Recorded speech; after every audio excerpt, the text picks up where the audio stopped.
Hello to everyone. Uh, Today, in my series of discussion, once again it is on a lot of these cyber crimes incidents are happening day to day. The day before yesterday, my detailed video was how to protect ourselves from the cyber crimes. A lot of things I have discussed, which things we have not to do in that series. Further, in that term, chunki incidents are happening every day. So today the incident is how to protect ourselves from QR code frauds.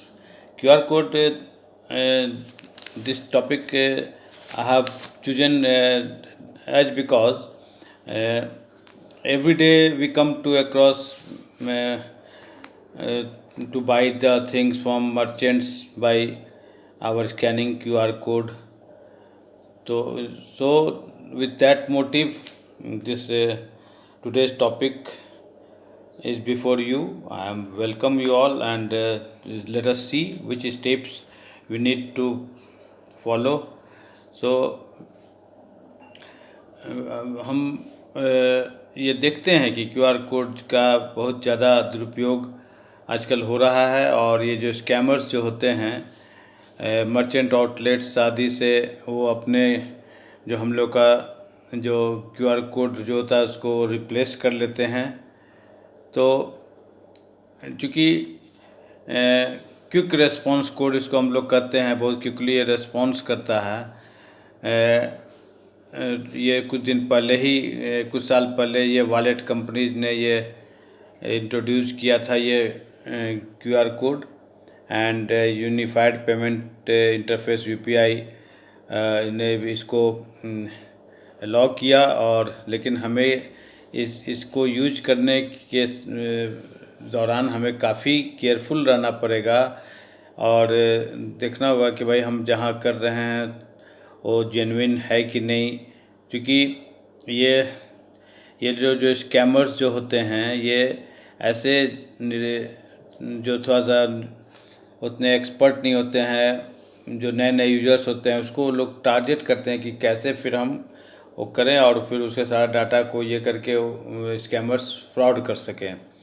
So scammers जो हैं आजकल target कर रहे हैं जो ये online तरीके से सेलर्स आदि का जो ये क्यूआर कोड होता है, उसको सपोज कि हम कोई सेलर हैं एंड हम अपना कुछ फर्नीचर आदि सेल करने के लिए हम डाले हैं। मैनी थिंग्स हम सेल कर डाल सकते हैं, कभी अपना स्कूटी है, कभी अपना घर का कोई फर्नीचर्स है, कभी कोई मोबाइल है, कभी कोई कार है। सो और उसके लिए हम अपने ओलेक्स आदि पर एक क्लासिफाइड एडवर्टीजमेंट देते हैं। तो फ्रॉडस्टर्स क्या करते हैं कि आपको एक कॉल करेंगे कि हम यहाँ पर ऐड देखें, हम इसमें इंटरेस्टेड हैं, और फिर वो कुछ आपको बोलेंगे कि ठीक है चलो इस प्राइस पर हम ये सौदा तय करते हैं, कितने में हम लेंगे। और वो आप एक टोकन अमाउंट आपको कि चलिए सर अब फर्दर आप किसी से बात नहीं कीजिए, हम एक टोकन अमाउंट आपको ट्रांसफ़र करते हैं देखने के लिए कि जेन्युइन जगह पैसा जा रहा है कि नहीं, ये आपका जो एड्रेस है करेक्ट है कि नहीं। और इस तरह से वो आपका विश्वास हासिल कर लेते हैं। और जब वो एक क्यूआर कोड आपको भेजते हैं तो वो आपको कहते हैं कि आप इसको रिसीव कीजिए, और ताकि फिर आगे का पेमेंट हम आपको भेज सकें। लेकिन ये इनका एक मालाफाइड तरीका है, और जैसे ही आप इसको एक्सेप्ट करते हैं, वो जो है आपके पैसा से रिसीविंग करने के जगह पैसा आपके मोबाइल से उसके पास चला जाता है। तो क्यूआर कोड का इस तरह से आप देखिए कि जहाँ कहाँ पैसा आप रिसीव करने सोचे, लेकिन वो इस ढंग से वो क्राइम करते हैं कि वो मैंने उनका टेक्निकली मालाफाइड वे में सिस्टम ऐसा बना ये कर लेते हैं कि जो पैसा आप रिसीव करने बजाय उल्टे आपका अकाउंट से पैसा उस साइबर क्रिमिनल्स के अकाउंट में चला जाता है। सो इस तरह से क्यूआर कोड का हम देख रहे हैं कि काफ़ी दुरुपयोग हो रहा है। आप कभी कभी तो क्या होता है कि स्कैमर्स जो हैं मर्चेंट के दुकान आदि में जाते हैं और उनका क्यूआर कोड रिप्लेस कर लेते हैं अपने क्यूआर कोड से। When customer scan the code और तो पैसा उसमें जाता है, दुकानदार सोचता है कि चलो मेरे यहाँ जा रहा है, लेकिन वो मर्चेंट के जगह जाने के बजाय वो पैसा तो साइबर क्रिमिनल्स के जगह, छोटे से वो दुकानदार समझ नहीं पाते हैं। सो क्यूआर कोड जो है हम और आप तो रीड नहीं कर पाते हैं। That's why it is essential to read the name of the receiver when making a payment. तो हम भी दुकान में जब जाएं तो भाई जैसे ही ये करते हैं तो एक बार नाम आता है तो हम पूछ लें भाई कि आपका ही नाम है, ताकि वो कंफर्म करे। तो उस ऐसे में क्या हुआ कि पैसा जो है उस छोटे दुकानदार का मेहनत का पैसा जो ऐसे जो कि फ्रॉडस्टर्स जो हैं स्कैन करके रिप्लेस करते हैं उनके अकाउंट में चला जाता है। सो हमें यह जानना पड़ेगा कि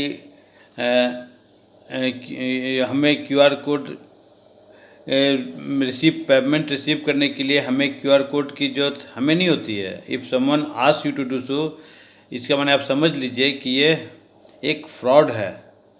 सो फ्रॉड आजकल फ्रॉडस्टर्स जो हैं इस तरह का सोशल इंजीनियरिंग ऐसा बना के लोग को अपने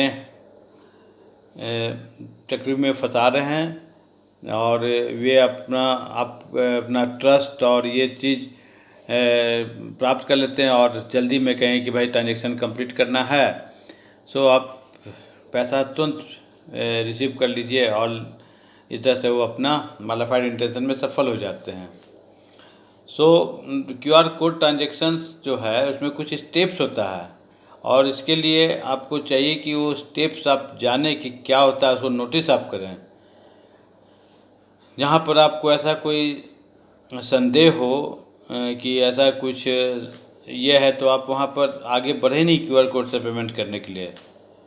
क्यूआर कोड जो मर्चेंट आदि का है वो आप किसी जानकार के यहाँ जाएं, अक्सर उससे देखें कि प्रतिदिन वैसे ही उसका नाम आ रहा है कि नहीं, तभी और उस पे ऐसे लोग से आप परिचित हों तभी उसके क्यूआर कोड से आप ये भुगतान का सिस्टम आप करें। तो ये मैं क्यूआर कोड जो कैसे हम क्यूआर कोड के फ्रॉड से बचें उस पर मैंने ये छोटी सी चर्चा की। क्योंकि साइबर क्रिमिनल्स तो एटीएम आपके पास है, एटीएम का डाटा, जैसे मैंने पिछला बार में आपसे चर्चा किया था कि आप कभी भी पब्लिक वाईफाई प्लेस पर कोई ऐसा ऑनलाइन ट्रांजैक्शन ना करें, मोबाइल रिचार्ज आदि जो पब्लिक प्लेस पर ना करें, क्योंकि आप अपना डाटा बैंक चार्जर जो है वो अपने पास रखें। क्योंकि जो मैंने डिटेल में बताया भी था कि वो जो आप वहाँ पर वो स्लॉट वगैरह में ऐसा कुछ डाल देते हैं जैसे कि सारा डाटा आपका हैक कर लेते हैं। तो आज मैंने क्यूआर कोड से हम कैसे सुरक्षित रहें इस पर मैंने जानकारी दी। मैं आशा करता हूँ आप लोग के लिए काफ़ी उपयोगी रहा होगा।